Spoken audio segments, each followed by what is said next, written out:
کائنات کرنی ہے, اس کائنات کو مسخر کرنا ہے, تو ناسا والوں نے وہ مسخر کرنے کے لیے اپنے سیارے کہاں بھیجے ہوئے ہیں؟ فضاؤں میں. سورج کے قریب سنا ایک سیارہ پہنچنے والا ہے, آج کل رپورٹ آ رہی ہے. میں بہت شوق سے یہ سائنسی پروگرام دیکھتا ہوں. سنا ہے کہ سورج کی رپورٹیں ہم تک پہنچنے والی ہیں. تو یہ سارا اس دنیا کی ٹریولنگ کو سوٹیبل بنانے کے لیے, سمجھتے ہو؟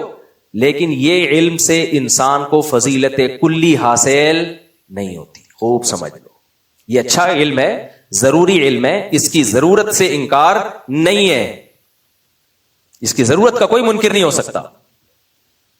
لیکن یہ جزوی فضیلتیں ہیں کہ میں ڈاکٹر ہوں, میں سائنٹسٹ ہوں, میں پائلٹ ہوں, میں مزدور ہوں, میں فوج میں فلاں آفیسر ہوں, میں سیاستدان ہوں, یہ سب کیا ہیں؟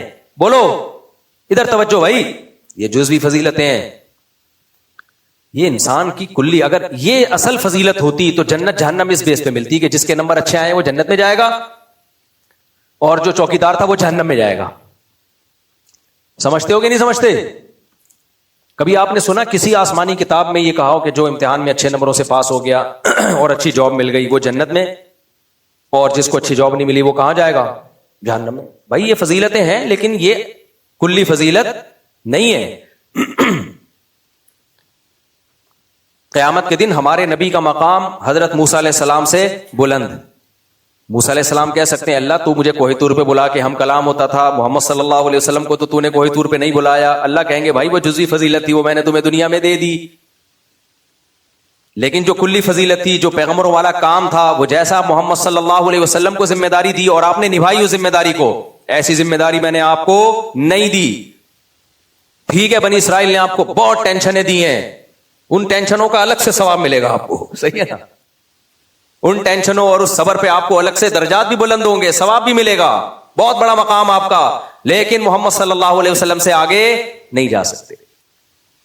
انبیاء میں سب سے بڑا مقام محمد صلی اللہ علیہ وسلم کا ہے, اس کے بعد حضرت ابراہیم علیہ السلام کا, اس کے بعد حضرت موسیٰ علیہ السلام کا, اس کے بعد حضرت عیسیٰ علیہ السلام کا. اہل سنت والجماعت کے یہاں یہ 4 ترتیب ہے. اس کے بعد پھر کسی نے کہا نوح علیہ السلام, کسی نے کہا آدم علیہ السلام, وہ ایک الگ بحث ہے. حضرت عیسیٰ علیہ السلام کی فضیلت بھی باقی پیغمبروں پر اس لیے زیادہ ہے کہ نبی صلی اللہ علیہ وسلم کے مشن کی تکمیل کے لیے اللہ نے جس پیغمبر کی سلیکشن کی ہے وہ عیسیٰ ابن مریم ہے. تو یہ بہت بڑی فضیلت ہے, کیونکہ نبی کا مشن قرب قیامت میں جب اسلام دنیا میں غالب ہوگا تو یہ کام اللہ کس کے ذریعے لے گا؟ عیسیٰ ابن مریم کے ذریعے. تو یہ کم فضیلت نہیں ہے, اس کے لیے اللہ نے کسی اور پیغمبر کا انتخاب نہیں کیا. خیر جی, تو انسان کو جو کلی فضیلت حاصل ہے وہ علم کہ اللہ کے حکام سیکھے اور پھر اس پر عمل کرے. تو جو اس میں پورا اترے گا انسانیت میں سب سے افضل وہ ہوگا. اور یہ اللہ کے علم کا مطلب عالم بننا, مفتی بننا نہیں ہے. یہ تو قرآن نے کہا کہ کچھ لوگ ایسے ہونے چاہیے جو دین کے علم میں ایکسپرٹ ہوں. اگر اللہ یہ کہتا تھا سارے عالم مفسر بنے تو پھر دنیا کا کام کون کرے گا بھائی؟ کیونکہ دنیا مسافر خانہ ہے, اس میں بھی تو ہم نے رہنا تو ہے نا, بہرحال یہاں سے جانا ہے لیکن فوراً تھوڑی چلے جانا ہے.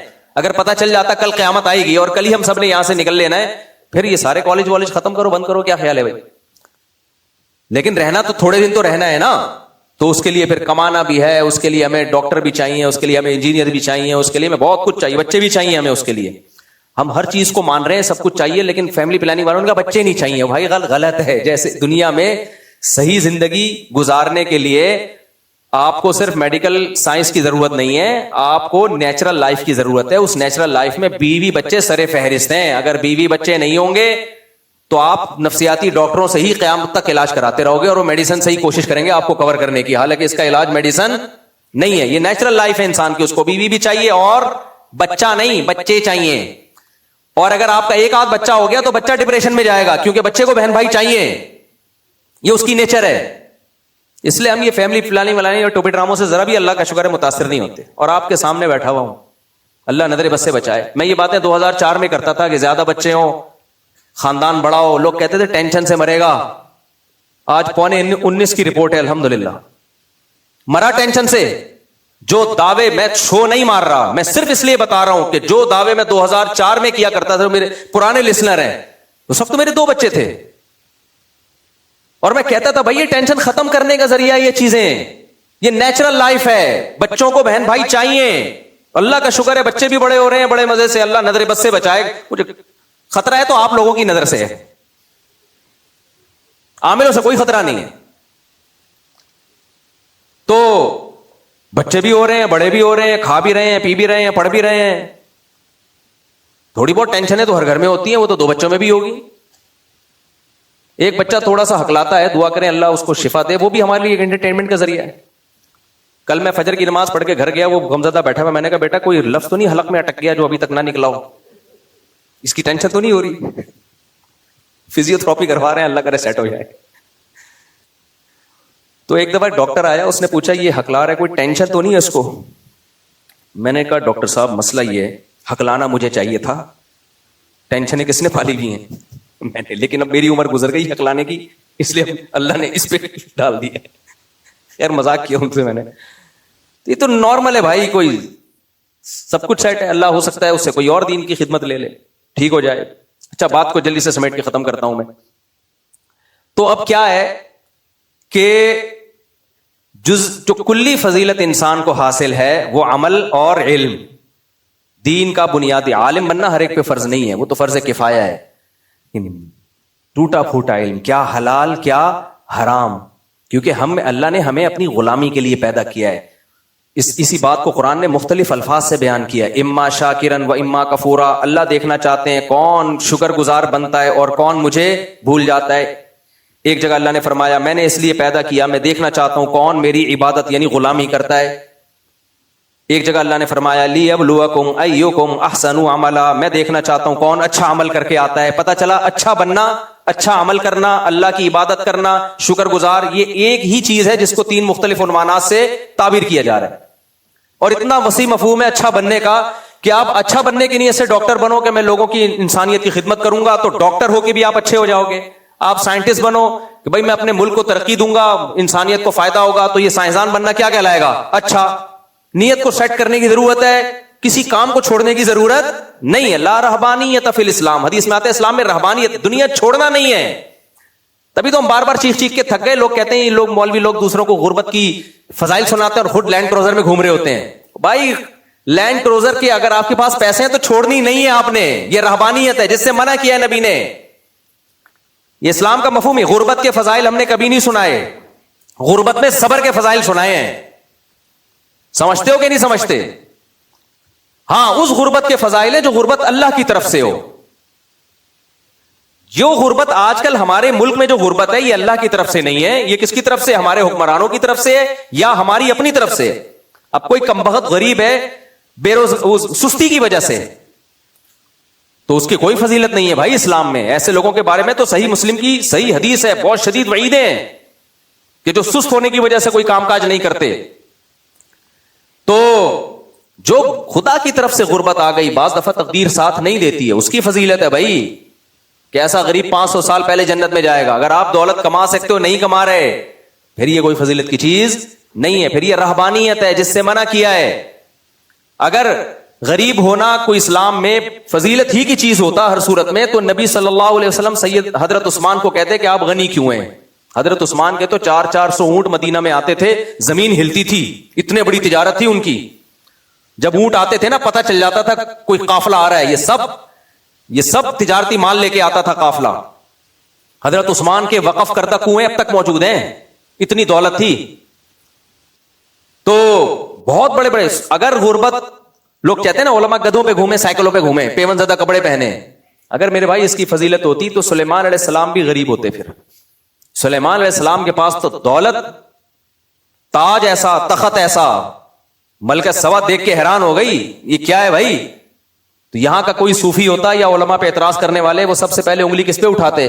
سلیمان علیہ السلام پہ, کہ حضرت آپ کہتے ہو دنیا مسافر خانہ ہے اور آپ کے تخت میں تاج میں ہیرے جواہرات جڑے ہوئے, 100 بیگمات آپ نے رکھی ہوئی ہیں, ان کی 100 بیویاں تھیں. بخاری میں, بہت معذرت کے ساتھ مجھے ایسی باتیں کرتے ہوئے اچھا نہیں لگتا, آپ احساس کمتری کا شکار ہوتے ہیں, لیکن بہرحال اب رپورٹ ہے تو پیش کرنی پڑے گی. اور تخت ان کا ایسا عالی شان, وہ منجی بھی بنا سکتے تھے. کیا خیال ہے, ایک چارپائی ڈال دیتے.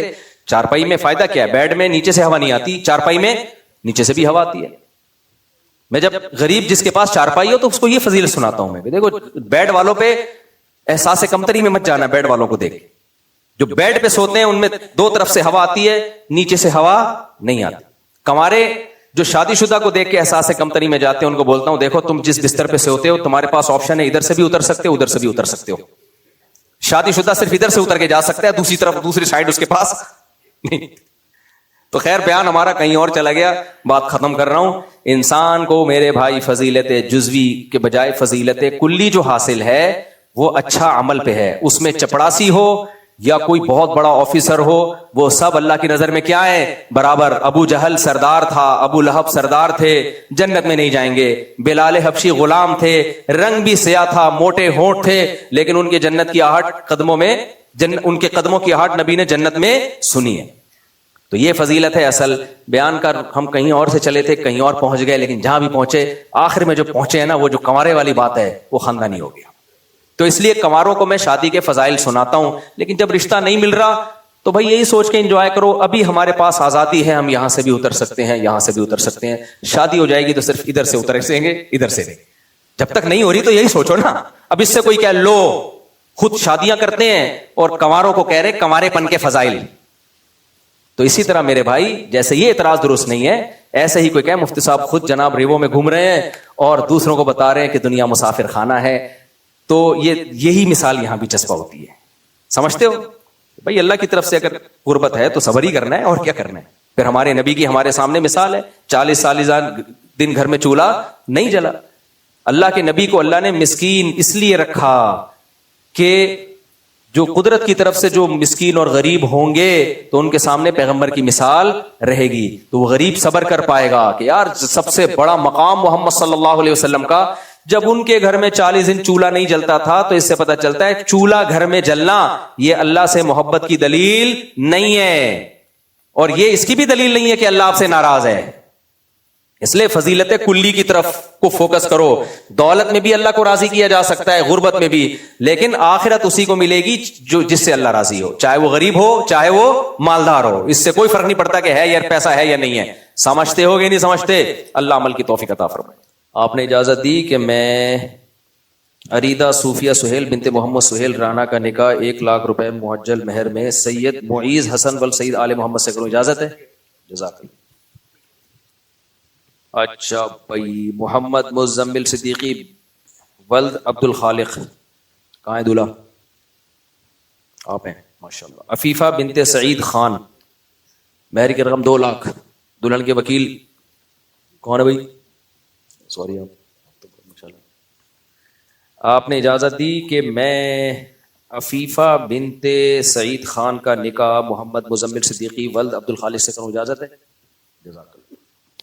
الحمد لله نحمده ونستعينه ونستغفره ونؤمن به ونتوكل عليه ونعوذ بالله من شرور أنفسنا ومن سيئات أعمالنا من يهده الله فلا مضل له ومن يضلله فلا هادي له ونشهد أن لا إله إلا الله وحده لا شريك له ونشهد أن سيدنا وحبيبنا وشفيعنا وسندنا محمدا عبده ورسوله صلی اللہ تعالی علیہ وعلی آلہ واصحابہ وبارک وسلم تسلیما کثیرا کثیرا. اما بعد فاعوذ باللہ من الشیطان الرجیم, بسم اللہ الرحمن الرحیم. یا ایہا الناس اتقوا ربکم الذی خلقکم من نفس واحدۃ وخلق منها زوجها وبث منهما رجالا كثيرا ونساء واتقوا الله الذي تساءلون به والأرحام إن الله كان عليكم رقيبا. وقال تعالى يا أيها الذين آمنوا اتقوا الله وقولوا قولا سديدا يصلح لكم أعمالكم ويغفر لكم ذنوبكم ومن يطيع الله ورسوله فقد فاز فوزا عظيما. وقال النبي صلى الله عليه وسلم النكاح من سنتي وقال فمن رغب عن سنتي فليس مني. وقال النبي صلى الله عليه وسلم تزوجوا الودود الولود فإني مباهي بكم الأمم. وقال النبي صلى الله عليه وسلم تزوجوا ولا تكونوا كرهبان النصارى. جناب سید معیز حسن, آپ ہیں سید معیز حسن بل سید آل محمد, میں نے 1 لاکھ روپے معجل مہر میں آپ کا نکاح عریدہ صوفیہ سہیل بنت محمد سہیل رانا سے کیا. آپ نے اس نکاح کو قبول کیا؟ قبول ہے. زور سے بولیں. قبول ہے. جزاک اللہ, اللہ تعالیٰ برکت دے. جناب محمد مزمل صدیقی ول عبد الخالق، میں نے 2 لاکھ روپے مہر میں آپ کا نکاح عفیفہ بنت سعید خان سے کیا، آپ نے اس نکاح کو قبول کیا؟ قبول۔ جزاک اللہ جی، اللہ تعالیٰ برکت دے۔ یہ سہیل بھائی کا جو میں نے واقعہ سنا ہے نا، یہ چائنا بہت جاتے ہیں، ان سے میں نے بولا ہوا یار میرا چائنا کا ویزا لگواؤ، اتنے ملکوں کا سفر ہو گیا ہے، چائنا کا نہیں ہوا ابھی تک، تو ہو سکتا ہے ان کے ساتھ ہمارا اپنے خرچے پہ چائنا کا سفر ہو انشاءاللہ۔ چلو چنگ چنگ ویڈیو سارے بند کر دو گے، سنیں گے۔ اچھا، دعا سے پہلے ایک اور بات سن لیں کہ نکاح کی ویڈیو بنا لیں، بس نکاح کے بعد بیان کی نہ بنایا کریں، یہ تو ریکارڈ ہو ہی رہی ہے، کوئی مسئلہ نہیں ہے۔ انہوں نے دیکھو دادا کو وکیل بنایا ہے، بچی کے جو دادا ہیں نا وہ دلہن کے وکیل ہیں، سہیل بھائی کی جو بچی کا نکاح ہو رہا ہے تو ان کے دادا کو وکیل بنایا ہے۔ یہی ہونا چاہیے، دلہن کے وکیل بہنوئی بن رہا ہوتا ہے اور نامحرم چچا زاد خالہ زاد یہ بن رہے ہوتے ہیں، اللہ تعالیٰ نے باپ دادا کو وکیل بنایا ہے، اور ایسے موقع پہ گھر کے بڑوں کو ویسے بھی عزت دینی چاہیے، سمجھ رہے ہیں نا؟ باپ کے بجائے پروٹوکول کس کو دینا چاہیے؟ باپ کے بھی باپ کو۔ لوگ کہتے ہیں تو ہمارا باپ ہے تو ہم تیرے باپ کا بھی باپ ہے، کہتے ہیں نا لوگ، تو اگر میرا باپ ہے تو ہم تیرے باپ کا بھی کیا ہے؟ باپ ہے۔ تو دادا کو فضیلت عرف نے بھی دی ہے، کلچر نے بھی دی ہے، اسلام نے بھی دی ہے۔ تو یہ اچھا لگا مجھے کہ انہوں نے وکیل کس کو بنایا؟ بچی کے دادا کو۔ حالانکہ باپ شرعی وکیل ہوتا ہے، لیکن وہ رسپیکٹ کا تقاضا یہ ہے کہ بھائی جب گھر میں بڑے ابا موجود ہیں تو چھوٹے ابا کی ویلیو نہیں ہونی چاہیے، جب بڑے موجود ہیں چھوٹوں کی حیثیت نہیں ہونی چاہیے۔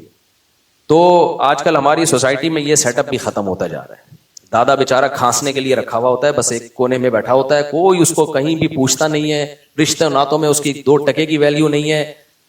تو جو خاندانی لوگ ہوتے ہیں وہ ہر جگہ اپنے بڑوں کو ویلیو دیتے ہیں۔ ہم نے دیکھا خاندانی لوگ جب رشتے ناتے طے کر رہے ہوتے ہیں، بھائی دادا آئیں گے بات کرنے کے لیے، دادا آئیں گے، تو یہ ویلیو دینی چاہیے گھر میں۔